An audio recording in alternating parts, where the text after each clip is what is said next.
그렇죠. 점점 주말을 계기로 점점 일상으로 국민들도 일상으로 돌아가고 있고요. 윤석열 파면 전과 확연하게 달라지는 듯한 분위기입니다.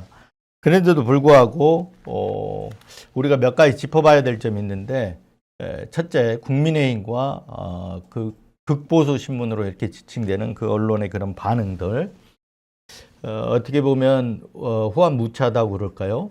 네, 거기에 대해서 좀 짚어보고, 그 다음에 헌재 결정문을 통해 가지고 몇 가지 윤석열의 그 어떤 거짓말들이 명백하게 드러난 부분들이 있습니다. 그동안 저희 쟁점원에서도 입만 벌리면 뭐 불하다. 그래서 윤석열의 거짓말들을 하나하나 지적해 오긴 했지만, 헌재 결정문들은 윤석열이 어떻게 거짓말하고 있는지, 그리고 어떻게 해서 배척했는지, 이런 부분들에 대해서 하나하나 조목조목 지적하고 있는데요. 그 부분 좀 짚어보고요. 그 다음에는 8대 0 이렇게 이제 만장일치로 윤석열 파면 결정이 나오니까, 사실 뭐 다들 헌재 선고에서도 고대했고, 그러던 차에 3월 14일 이르면 3월 14일 날 결정이 날 것으로 예상을 많이 했는데, 그 다음에 21일, 28일 이렇게 늘어지다 보니까 뭐 여러 음모론도 제기가 되고, 그리고 뭐 5대3 기각설인지 4대4 뭐 기각설, 각하설 등등이 이렇게 제기됐단 말이에요. 이거는 극우 쪽에서 계속해서 주장해 온 것뿐만 아니라 이쪽 진보 진영 내에서 불안감이 이제 생기다 보니까 어떤 음모론도 나오고 4월 18일 넘기지 않겠느냐, 넘기려고 그런다, 이런 어떤 음모론도 좀 나왔던 것 같고요. 그럼에도 불구하고 저희 뉴스버스는 일관되게 처음부터 이건 법 상식과 법 논리에 근거해서 봤을 때 8대 0이 아니면 다른 결론이 나올 수 없다. 소위 보수 재판관이라고 지칭됐던 정영식 재판관이나 조한창 재판관 같은 경우도 이 기본적인 어떤 법 상식에 근거해서 봤을 때 탄핵에 찬성할 수밖에 없다, 인용할 수밖에 없다, 이런 말씀들을 많이 드렸었는데, 실제 그런 결과가 나왔고요. 그런데 그렇게 나오니까 이제 워낙 기다리고 고대했고 또 했지 않습니까? 마음 졸이고 애간장을 태우고 뭐 이랬지 않습니까? 아까 말했던 대로 그런 시간이 지나면서 음모론도 나오고 어떤 기각되는 거 아니냐, 이렇게 이제 불안하게 생각하신 분들도 많았고, 그런 가운데 헌재 결정문이 8대 0 파면으로 나와서 그런지 헌재 선고요지, 문영배 재판장이 읽었던 선고요지에 대해서 명문이다, 굉장히 쉽게 썼다, 국민들이 알기 쉽게 썼다, 명문이다, 그리고 뭐 하여튼 뭐랄까요, 헌법 재판관들을 극찬하는 이런 어떤 칭찬 릴레이들이 이어졌는데, 헌재 결정문을 좀 사실 제가 조목조목 이렇게 좀 따져보니까 그런 어떤 탄핵 소추 사유 5가지 쟁점에 대해서 그 이유들을 조목조목 지적한 부분이라든가, 그리고 파면의 어떤 파면시킬 만큼 중대 위헌 위법 행위가 있었다. 그리고 그 정도 국민들의 어떤 신임을 중대하게 배반했다, 이렇게 지적한 부분들에 대해서는 뭐 잘 정리가 돼 있고요. 헌재 재판관들이 굉장히 장구하고 숙고한 그런 흔적들이 보이는 건 사실입니다. 하지만 그럼에도 불구하고 이 부분 좀 짚고 넘어가야 될 부분들이 있어서 오늘 그걸 말씀을 드리고자 하는데, 사실 이 비상계엄의 목적, 저희들이 이제 제가 쟁점원에서 한 두어 번 얘기를 한 것 같은데요. 헌재 재판관들이 비상계엄의 목적을 놓고 굉장히 의견이 분분해질 거다라고 했었는데 그 내부의 수기 과정에서 나왔던 얘기들은 아직 전해지지 않으니까 모르지만, 이 정리된 어떤 문건으로 나온 게 결정문이거든요. 이 결정문에는 이렇게 돼 있습니다. 국회의 대립관계, 어떤 대립관계를 타개하기 위한 그런 의도에서 비상계엄을 했다. 이게 바로 비상계엄의 목적이라는 건데요. 국회와 대립 관계를 타개하기 위해서, 이 부분이 비상계엄의 목적인데 너무 소극적이고, 사실상 어떻게 보면 탄핵이 야당 탓이다. 이런 주장에 상당히 경도되어 있는 듯한 느낌을 저는 받습니다.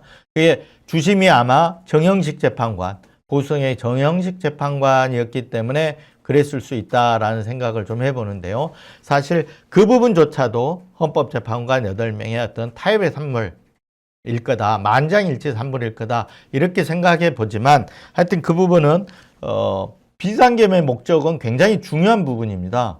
네, 윤석열이 왜 비상계엄을 했을까요? 여러 번 얘기를 했지만 뭐 그 당시의 상황, 헌재 결정문에 전혀 지적이 돼 있지 않지만 그 당시에 명태균 게이트가 진행이 되고 있었지 않습니까? 그리고 명태균이 소위 말하면 황금폰이라고 지칭되죠. 명태균이 썼던 휴대폰들을 갖다가 야당에 넘길 찰나에 있었고 그런 상황들이 있었는데 그런 어떤 그 당시에 상황들에 대해서는 전혀 짚지를 않았습니다. 물론 내란에 국한돼서 헌재에서 다뤘기 때문에 어떤 명태균과 관련된 부분들은 좀 빠졌으리라고 보는데 사실 그런 부분들이 없다 보니까 이런 결론들이 나오지 않았나. 아까 얘기했던 대로 비상계엄 목적에서 국회 대립관계를 타개할 목적, 의도에서 비상계엄을 했다. 이런 것들이 지적되지 않았나 싶은데요. 그 내용들을 하나하나 좀 차근차근 짚어보고 뒤에서 오늘 사설 내용을 좀 짚어보도록 하겠습니다. 우선 국민의힘의 반응들 한번부터 보실까요? 자, 윤석열이 파면 결정이 나오자 권영세 비상대책위원장이 이렇게 얘기했습니다. 안타깝지만 국민의힘은 헌재의 결정을 무겁게 받아들이며 겸허하게 수용한다. 이렇게 얘기를 했죠. 뭐라 그럴까요? 남 얘기하듯이 헌재의 결정을 무겁게 받아들이며 겸허하게, 무겁게 받아들인다는 점은 받아들여 겸허하게 수용한다.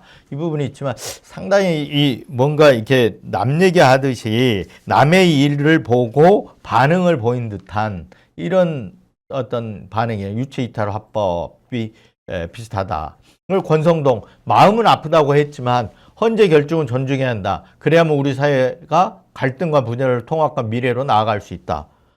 아니 국민의 권성동 의원이나 권영세 비대위원장은 저분들이야 탄핵 기각 탄원서까지 낸 분들 아닙니까? 네. 그리고 특히 권영세, 권성동 저 두 분은 아니지만 국민의힘은 30명이 그 윤석열 체포 집행 과정에서 한남동 관저로 몰려가갖고 그 윤석열 체포 집행을 방해하고 옹호하지 않았습니까? 윤석열을. 자, 그런데 그런 국민의힘은 사실 지금 윤석열과 어떤 한몸 동체다 이렇게 볼 수 있는 것이죠. 그렇다고 하면 윤석열 파면에 대해서 헌재 8대0 만장일치, 전원일치 헌재 파면 결정에 대해서 우선 국민들에게 반성하고 사과부터 해야 되는 게 당연한 어떤 그 국민을 대하는 도리이고 자세 아니겠습니까? 근데 참 저런 반응을 보인다는 게 굉장히 국민들도 납득을 못했을 겁니다. 그리고 정광재 국민의힘 대변인 이런 얘기를 해요.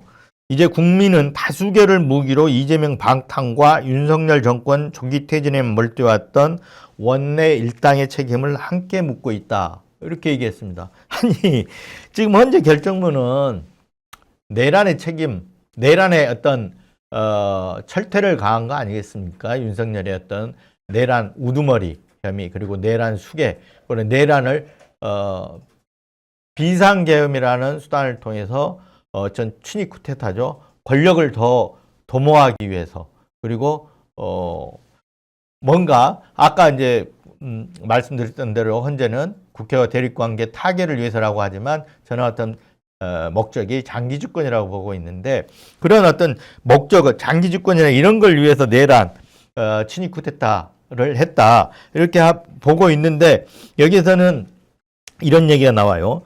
다수결을 무기로 이재명 방탄과 윤석열 조기 퇴진에 몰두해왔던 원내 일당의 책임을 묻고 있다.